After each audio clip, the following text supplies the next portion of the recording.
This is the thing. It's not about one thing, man. It's not about It's not about becoming good at one. This is the thing about life, man. People misunderstand, like, you want to be good at something, or you want to have a career and then stick. Man, that's like the opposite.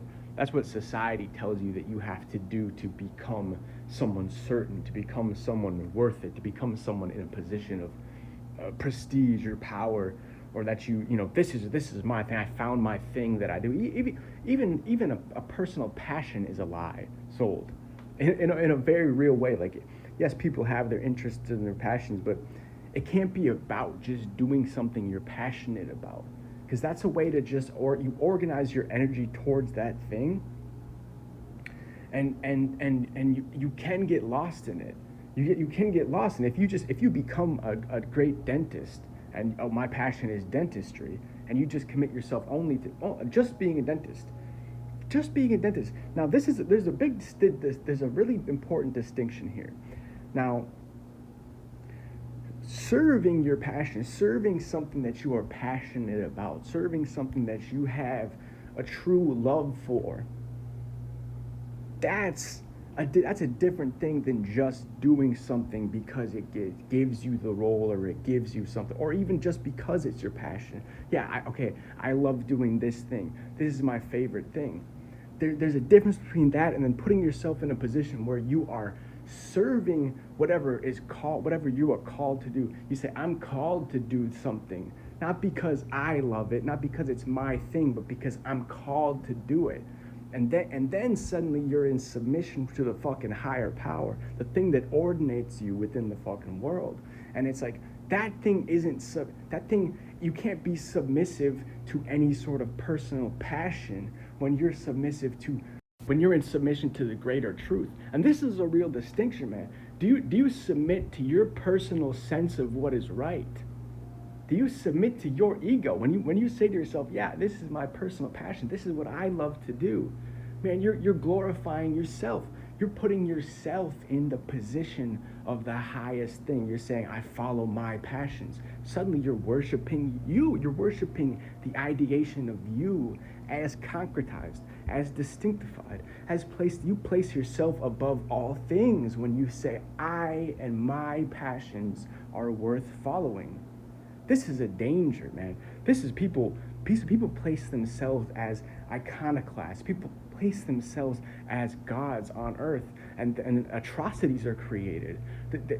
Following your passions is a beautiful thing, but it's like, you have to understand, where do you get those passions? And it's like, the ordination has to come from, truly, this is the real truth, is it has to come from the higher power. It comes from the higher ordeal, man. It comes from the higher organization. And this is a really tight distinction, but I think it's so nuanced and important, because it is the difference. It is the difference between you being stuck in the earthly realm and following some pathway that you thought led you to where you were supposed to go, and on the other hand, the alternative to that, which I'm saying is superior in the sense that it is righteous, is that you follow, no matter what, you follow what is true and given over to you in your submission to the higher power. And your submission to the higher power will grant you this path. You will follow your passions because it is righteous and it is given unto you. But not because of you, not because you love it, not because you want to do it, but because it is the righteous thing given over to you, given over unto you from that higher force, that higher power, that you submit yourself. I submit myself to the truth. And in that act, I am given the pathways that I shall go down in the righteousness of my soul. And that doesn't depend on you choosing something. That doesn't depend on you finding something that you love.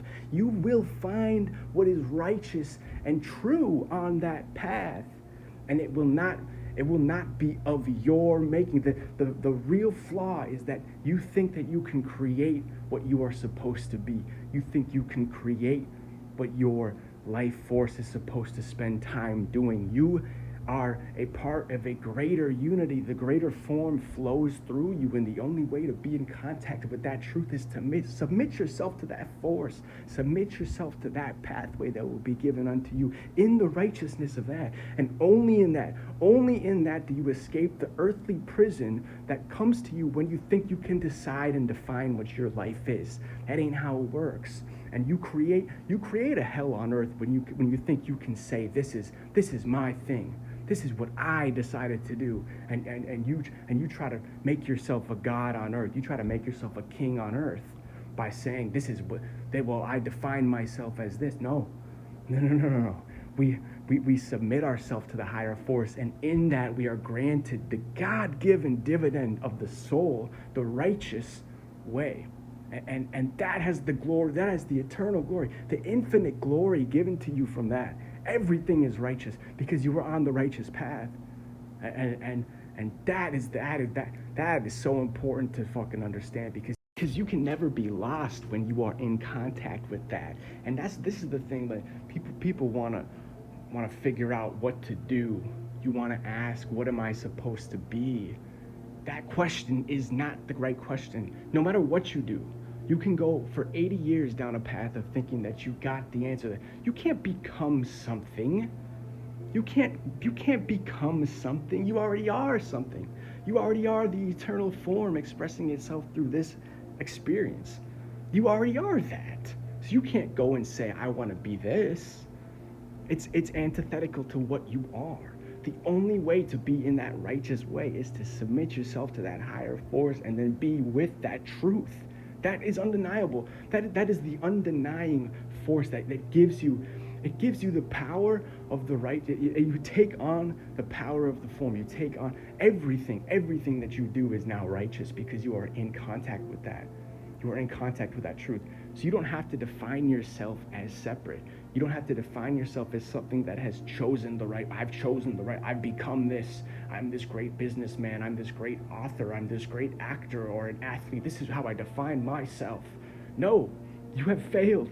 You have failed on earth because you have chosen the path of the concretization. You have chosen to build a castle to yourself. And you will crumble like the dust flies and like the dust fills the sky in time. You will crumble because you have chosen the failed path, the eternal path. And this is the real thing. When you choose the eternal path, when you submit yourself to that higher order, you will receive the dividend. You will get the reward from that choice. You will. And so you're not missing out on anything. That's what people mistake. You're missing out on everything by choosing the other thing.